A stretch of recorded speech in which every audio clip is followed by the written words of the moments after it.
Okay, so here I'm going to show you the Jeep that I'll be working on. We'll be dynoing different engines and all that stuff. But I'll go over the stuff that I have done. If you have any questions or want me to do videos, I probably will on past stuff I've done. But nonetheless, I can do it sooner or later if, you know, the 5 people watching, if one of you guys want to see something. All right. So obviously we have an XD 9000. Hella driving lights. I didn't do fog lights. I did driving lights with yellow bulbs, and they are awesome at cutting through fog, rain. Halogens, just cheapies on eBay, but they are full glass. My bumper and actually all my accessories all started off as chrome, and I did a light sanding, so now it looks like a brush steel, and it's just the way I like it. I don't really like chrome stuff. Now I'll show you the engine. So the engine originally came as a 258. Obviously, it's 5-speed AX15 with the MP231 transfer case. But I dynoed the 258, as I've said, and if you saw my introduction video, also the 258 with 4.0 head. Unfortunately, I had a tick, and I tried to replace the lifter. That didn't go so well. So anyways, I mean, all ended up all right because I ended up getting a 4.0. This is a 1997. And then I have a Clifford Intake. I also have a 390 carb. This funky thing is dual fuel. So I actually, I'll show you here, can run propane as well, which is pretty awesome. During hurricanes last year, I want to say Milton Friedman. That's not right. Milton and Helen, whatever it is. Everyone was, you know, fighting over fuel, and I don't know, I was just putting around running propane.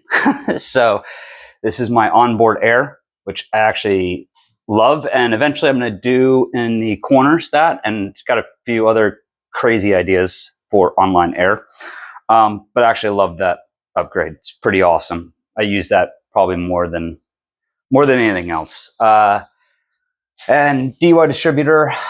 Let's see.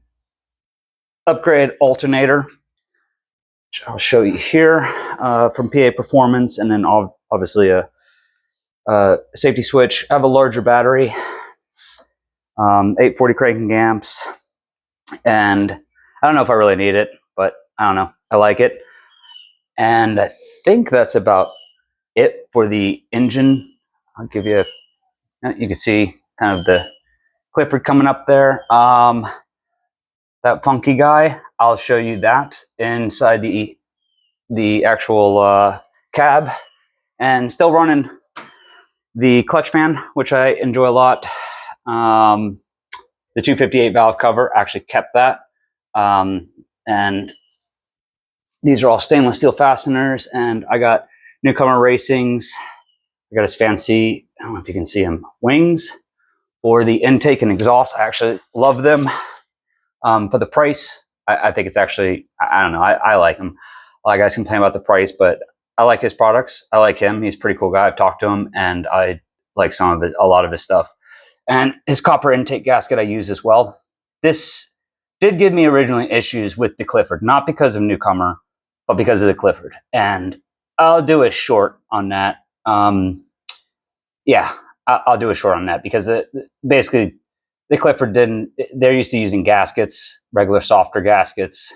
And so I had to actually mill this down. And I don't have fancy tools or anything, but I'll do a short video on that and show how I did that. So now I will show you the cab. Okay, so in the cab,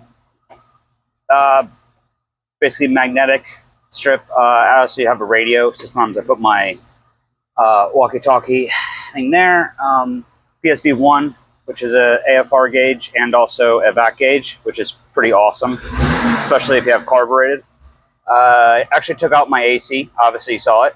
Turned it onboard air. This is the old cover, and pretty cool. You know, as a hiding spot. I haven't found a good way to attach this to really keep it on. I was just showing it just that I do have the piece. But other than that, usually I just use it as a shelf. What else we have? This with the AC gone, and I kept this and did a thing so you don't cut yourself on the rough plastic. This is where all the old vents were, and I did that in Kydex. So I'll show you guys there, and also there as well. It's also what is keeping my speakers and what I use to trim out the speakers. I have a rock hard 4x4 cage, and originally my speakers were here. I had the grills, obviously it's a YJ, I had the grills with the slits. I didn't really like those to begin with.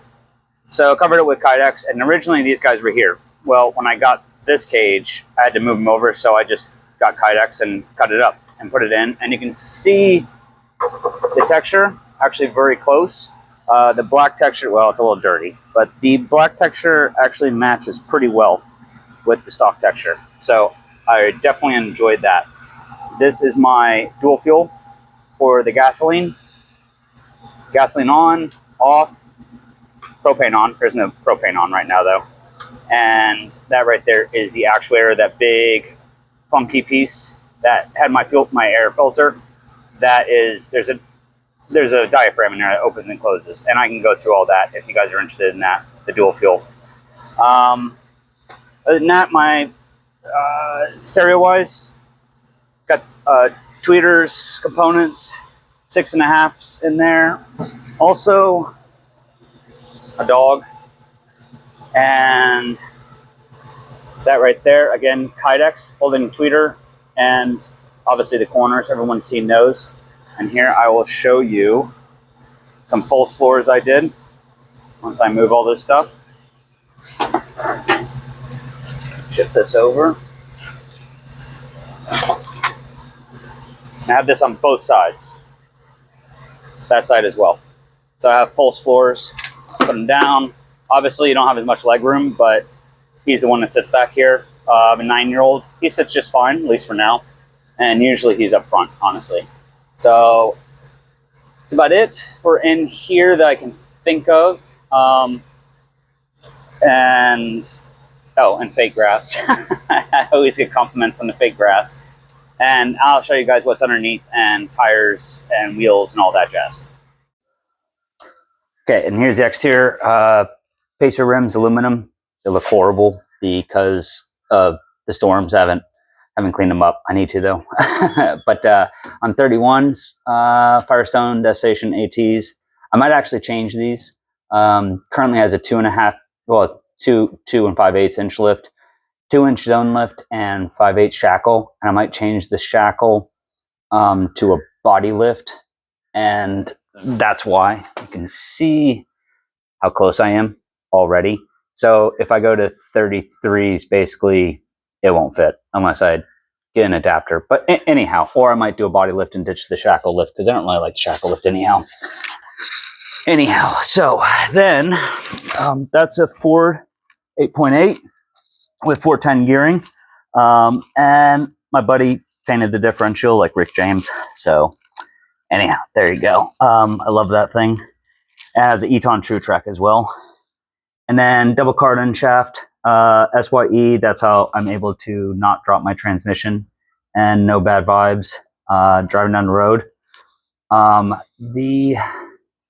then what else?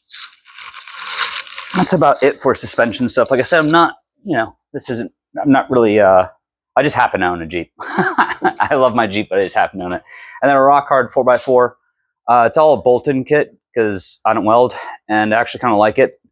That's my dog, Schlutz. Hey, Schlutz. And I may actually eventually get rid of this and go back to sport, which is kind of cool because then it's, I don't know, I just like the looks of it. But I like that it isn't permanent. And I like it for now. I have a best top, soft top, full soft top with the half doors, and I also do have the windows and all that. And it's about it, to be real honest. There's something you see that I missed, just let me know and I'll go back over it or add it on, and I'll do it. And if you see something you're interested in, just let me know. I'll do a video on it, and we'll go from there. All right, thanks.